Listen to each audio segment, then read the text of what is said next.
Hello, this is Reverend Dore Patlian of Awakened Heart Ministries, teaching the science of mind with heart.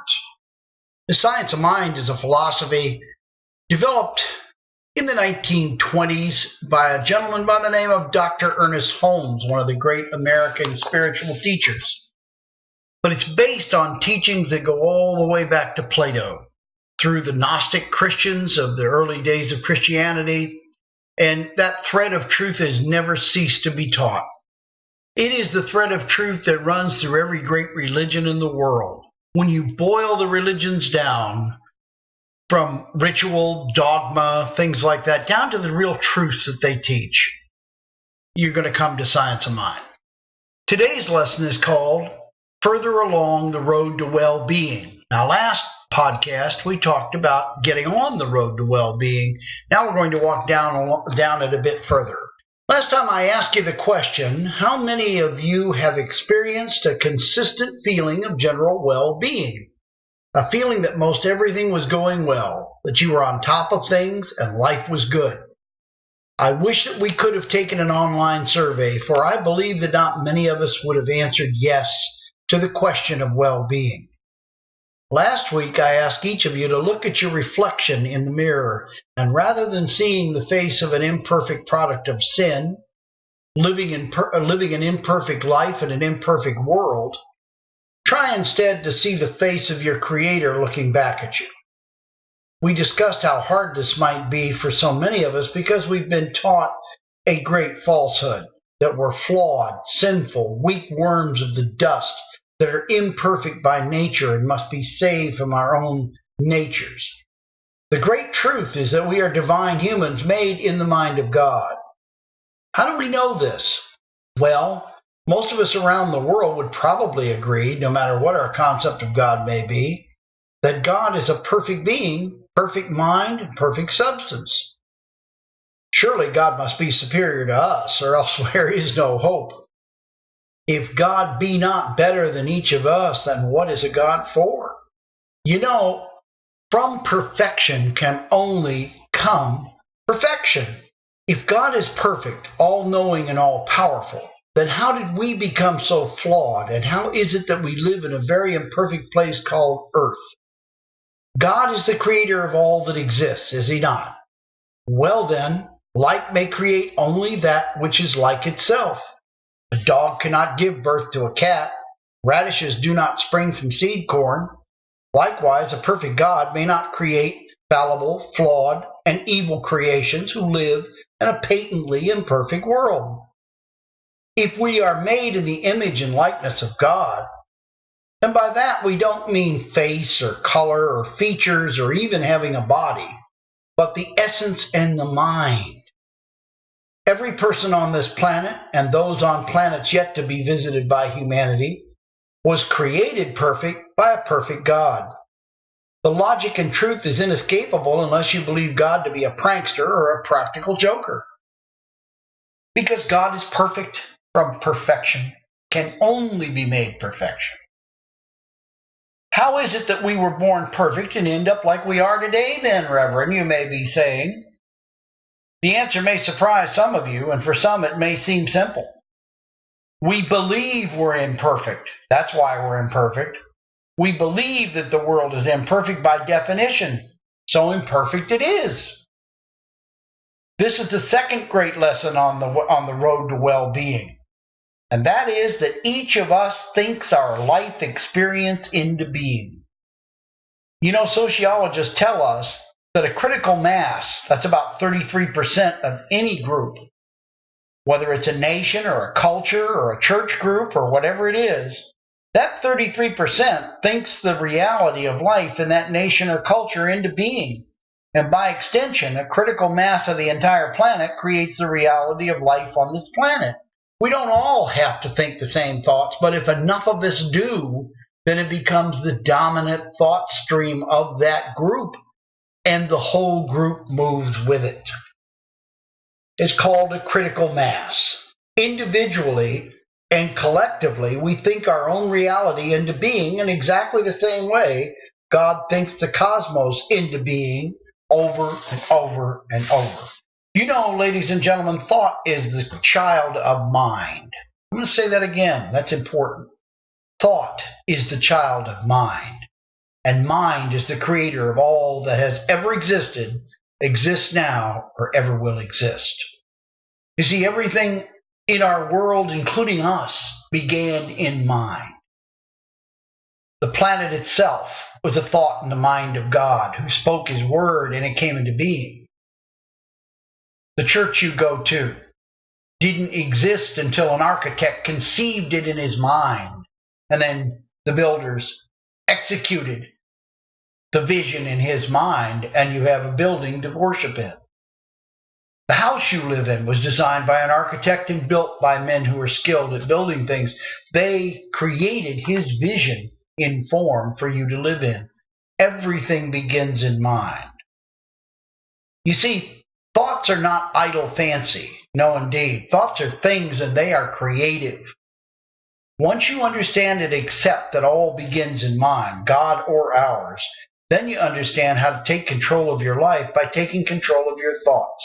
Many of us live life on our default settings. By this I mean the values, ideas, biases, beliefs, and taboos that were handed down by our parents, our clergy, teachers, and our culture. We live on autopilot, not really in control at all. We simply replay the same old program over and over and get the same old results over and over. Just as you may customize the operating system of your computer to suit your individual needs, so each of us can change our core beliefs, the programming deep in our subjective minds that actually causes us to choose, speak, and think the way that we do.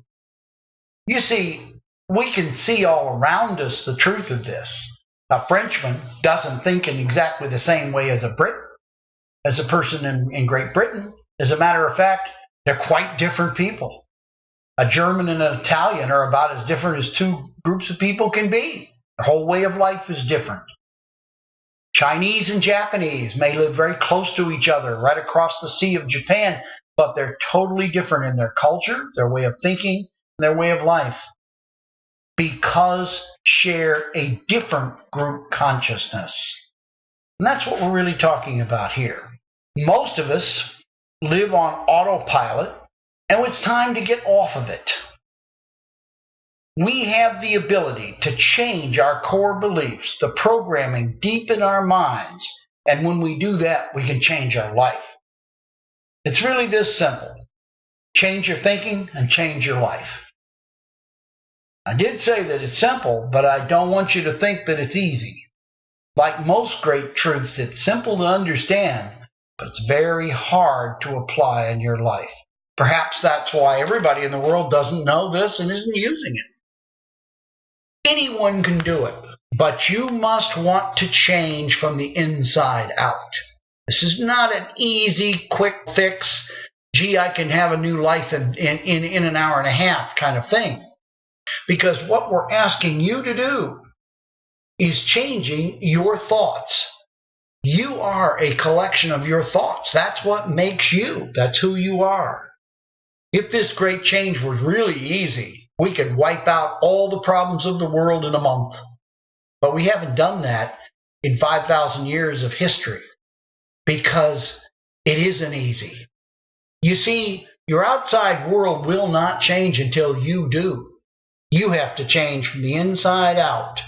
That's tough to do. If you thought losing weight or quitting smoking was tough, try changing the whole way you think, how you speak to yourself. Your self-talk's really important.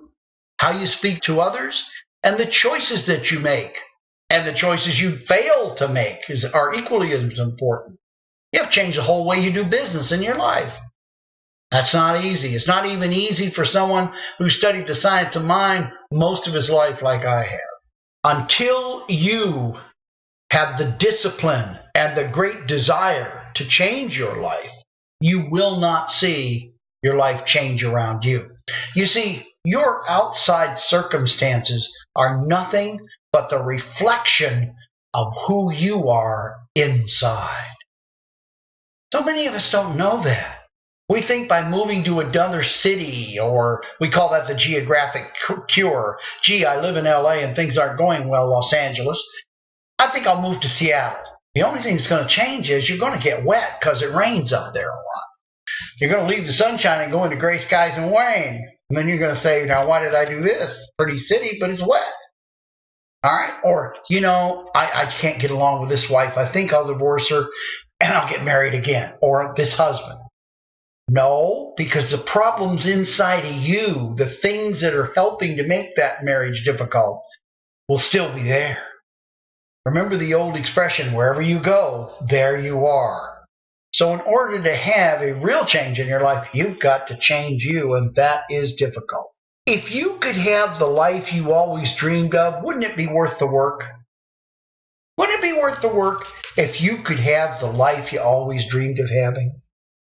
You see, when your thinking and believing begins to change, your personal world, your reality changes with it. Your circumstances, the facts of your life are nothing but a projection, as I said before, of what you truly believe, think, and speak day by day. Who you really are inside is what your outside reflects. Nothing in your life will permanently change until you do. I don't care how much you do. You rearrange the deck chairs on the Titanic's still going to sink. You haven't changed anything.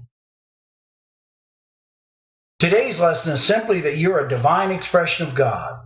That's the face of God staring back at you from your mirror, and you have been given the greatest power in all the universe. That power is the power to change your mind. And when you change your mind, you change your life. This power and the power of imagination are the keys to the kingdom of God itself.